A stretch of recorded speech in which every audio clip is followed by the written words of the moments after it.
જોઈશું સમાચાર વિસ્તારથી। સુરતના રિંગ રોડ વિસ્તારમાં આવેલા માન દરવાજા ટેનામેન્ટ ખૂબ જ જર્જરિત સ્થિતિમાં હતું। છેલ્લા 4 વર્ષથી ટેનામેન્ટ ખાલી કરવા માટે સુરત મહાનગરપાલિકા દ્વારા વારંવાર નોટિસ આપવામાં આવી રહી હતી।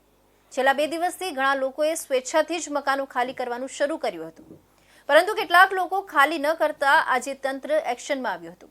એસએમસી અને પોલીસ સ્ટાફને મળી 500 થી વધુ કર્મી સાથે તમામ મકાનો ખાલી કરવાની કામગીરી શરૂ કરાઈ છે।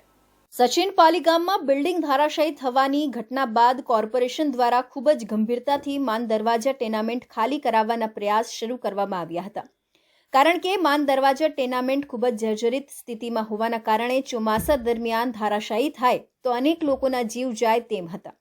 ગરીબ અને મધ્યમ વર્ગના લોકો આવાસમાં રહેતા હોવાથી તેમને અન્ય સ્થળે જવું પણ કપરું હતું। જોકે સુરત મહાનગરપાલિકા દ્વારા કોઈ પણ પ્રકારનું જોખમ લેવું પોસાય તેમ ન હતું। ગત વખતે જ્યારે આવાસ ખાલી કરવા પહોંચ્યા હતા ત્યારે સ્થાનિક લોકોએ વિરોધ કરતા ટીમ પરત ફરી હતી। જોકે આ વખતે કામગીરી શરૂ કરી દેવાઈ છે।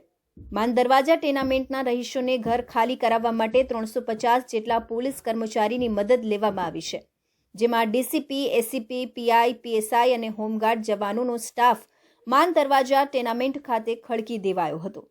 સુરત મહાનગરપાલિકાના લીંબાદ ઝોનના ઝોનલ સહિતના અધિકારીઓ 100 કરતા વધારે બેલદારો આવાસ ખાલી કરાવવાની કામગીરીમાં જોડાયા હતા। કુલ મળીને 500 કરતા પણ વધુ કર્મચારીઓ માન દરવાજા ટેનામેન્ટ ખાલી કરવાની પ્રક્રિયામાં સક્રિય થયા હતા।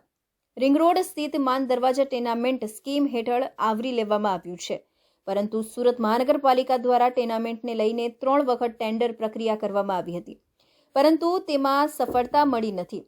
પાલિકા દ્વારા ઓનલાઈન માન દરવાજા ટેનામેન્ટ માટે ટેન્ડર બહાર પાડવાનો ચોથો પ્રયાસ કરવામાં આવ્યો છે।